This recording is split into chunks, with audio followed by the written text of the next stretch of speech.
এই বিএনপি হচ্ছে হাইজ্যাক হয়ে গিয়েছে আওয়ামী লীগের দ্বারা।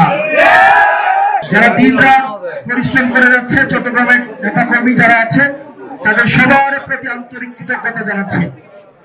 আজকে যারা এনসিপিতে যোগ দিয়েছেন, আপনাদের জ্ঞাতার্থে একটা বিষয় বলছি।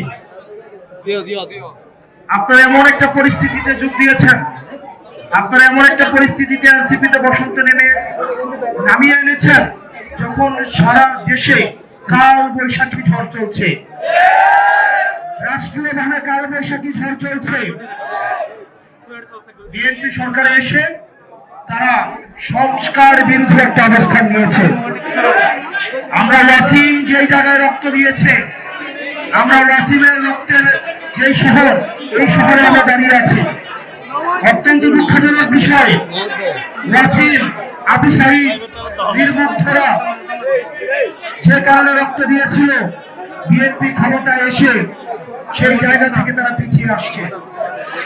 প্রিয় চট্টগ্রামবাসী, বিএনপির অসংখ্য নেতা কর্মী আমাদের কাছে এসে দুঃখ প্রকাশ করে, ভাই এই দলটার জন্য 17 বছর নিজের অর্থ দিয়ে, শ্রম দিয়ে, পরিশ্রম দিয়ে জেল কাটিয়েছে এই দলটার জন্য। কিন্তু আজকে দুঃখ হয়, এই বিএনপি হচ্ছে হাইজ্যাক হয়ে গিয়েছে আওয়ামী লীগের দ্বারা। বিএনপি ইজ হাইজ্যাকড, বিএনপি হাইজ্যাক হয়ে গেছে, যার কারণে আজকে ইসাক ভাই আমাদের সামনে। বিএনপির নেতা কর্মীরা এসে দুঃখ প্রকাশ করে, আমরা কাদের জন্য শ্রম দিলাম, আমরা কাদের জন্য এই রক্ত, শ্রম, ঘাম আমরা কোথায় দিলাম। তাদের লক্ষ লক্ষ নেতা কর্মী জেল জুলুম খেটেছে, তারা মামলার জর্জরিত ছিল। বিএনপির নেতা কর্মীরা অপহরণীয় নির্যাতনের মধ্য দিয়ে গিয়েছে। অত্যন্ত পরিতাপের বিষয়, বিএনপি তাদের নেতা কর্মীরা যেই স্বপ্নে, যেই বাংলাদেশের স্বপ্নে তারা এই জেল জুলুম খেটেছে, বিএনপি এই স্বপ্ন থেকে অনেক দূরে চলে গিয়েছে।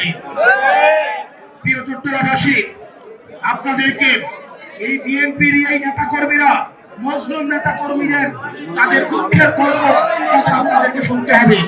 প্রত্যেকটা ঘরে ঘরে যেতে হবে, আপনাদেরকে মাথায় রাখতে হবে, নীরবে একটি বিপ্লব ঘটে যাচ্ছে, প্রত্যেকেই এনসিপিতে আসতে যাচ্ছে। বিএনপির অসংখ্য নেতা কর্মী তারা বিএনপিতে যোগ দিতে, আমাদের এনসিপিতে যোগ দিতে যাচ্ছে। তারা হয়তো অনেকেই লজ্জা করতে পারে না, আপনারা তাদের কাছে যাবেন। প্রত্যেকটা কমিটির যারা নেতা কর্মী আছে, তাদের কাছে আমাদের এনসিপির দাওয়াত পৌঁছে দিবেন। আমরা বিশ্বাস রাখতে চাই, যারা ক্ষমতাকে কুক্ষিগত করেছে, তারা বাংলাদেশ পন্থার বিরুদ্ধে চলে গিয়েছে, সংস্কারের বিরুদ্ধে চলে গিয়েছে, আমাদের সাহিত্যের আকাঙ্ক্ষার বিরুদ্ধে চলে গিয়েছে। কিন্তু বিএনপির লক্ষ লক্ষ নেতা কর্মী এখনো পর্যন্ত আমাদের স্পিরিটের সাথে আছে। প্রিয় চট্টগ্রামবাসী, আপনারা প্রত্যেকেই, প্রত্যেকটা রাজনৈতিক নেতা কর্মী প্রত্যেকটা মানুষের কাছে যাবেন, তাদেরকে সংগঠিত করবেন, তাদেরকে আমার পুনর্গঠন করতে হবে। এই পুনর্গঠনের মধ্য দিয়ে আমাদের যে অনাকাঙ্ক্ষিত বাংলাদেশ কাছ থেকে যে স্বপ্ন থেকে আমাদেরকে পিছিয়ে নেওয়া হচ্ছে, সেই বাংলাদেশ অবশ্যই আমরা অর্জন করবো ইনশাআল্লাহ। এই প্রিয় চট্টগ্রামে অসংখ্য নারী নেত্রী জুলাইয়ের রাস্তায় নেমে এসেছিল, কিন্তু এটা আমাদের ফেইলিওর। আমরা তাদেরকে পুনর্গঠন করতে পারি নাই, তাদেরকে রিঅর্গানাইজ করতে পারি নাই। সেজন্য অনেক নারী নেতৃত্ব তারা রাজনীতি থেকে পিছিয়ে আসতে বাধ্য হয়েছে।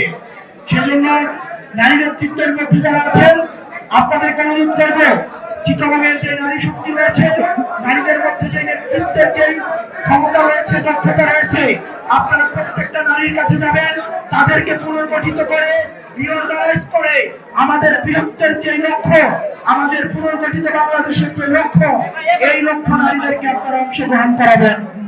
প্রিয় চট্টগ্রামের বাসী, এই প্রিয় চট্টগ্রামে, ঢাকায় যখন আন্দোলন বন্ধ হয়ে গিয়েছিল, বন্ধ হওয়ার উপক্রম তৈরি হয়েছিল, চট্টগ্রাম থেকে আবার আন্দোলন আবার সারা বাংলাদেশে ছড়িয়ে গিয়েছিল। আমরা বিশ্বাস করতে চাই, চট্টগ্রামে এনসিপির যে বসন্ত চট্টগ্রামে সম্প্রসারিত হয়েছে, সেই বসন্ত সারা বাংলাদেশের প্রত্যেকটি পথে প্রান্তরে, প্রত্যেকটি জেলা উপজেলায়, প্রত্যেকটি হাটে মাঠে, ঘাটে পথে প্রান্তরে ছড়িয়ে যাবে। এবং আমাদের আহ্বায়ক জনাব নাহিদ ইসলাম, উনি ঘোষণা দিয়েছিল 10 বছরের মধ্যে যদি বাংলাদেশের কাঠামোগত পরিবর্তন না হয়, তাহলে ছেড়ে দিবেন। আমরা বিশ্বাস করতে চাই আমরা প্রত্যেকটা মানুষ আমরা আমাদের নিজেদের সাংগঠনিক দায়িত্ব যথাযথ পালনের মধ্য দিয়ে আমাদের আহ্বায়ক জনাব রাহিদ ইসলামের হাতকে শক্তিশালী করার মধ্য দিয়ে আমরা আমাদের আহ্বায়কের যে স্বপ্নের কাঙ্ক্ষিত সংস্কারের যে বাংলাদেশ সেই বাংলাদেশ অবশ্যই আমরা গঠন করবো ইনশাআল্লাহ। আপনারা সবাই ভালো থাকবেন, সুস্থ থাকবেন। আপনাদের সাথে লড়াই সংগ্রামে আবার দেখা হবে। ইনকিলাব ইনকিলাব জিন্দাবাদ জিন্দাবাদ ইনকিলাব ইনকিলাব জিন্দাবাদ জিন্দাবাদ। আসসালামু আলাইকুম ওয়া রাহমাতুল্লাহি ওয়া বারাকাতুহু।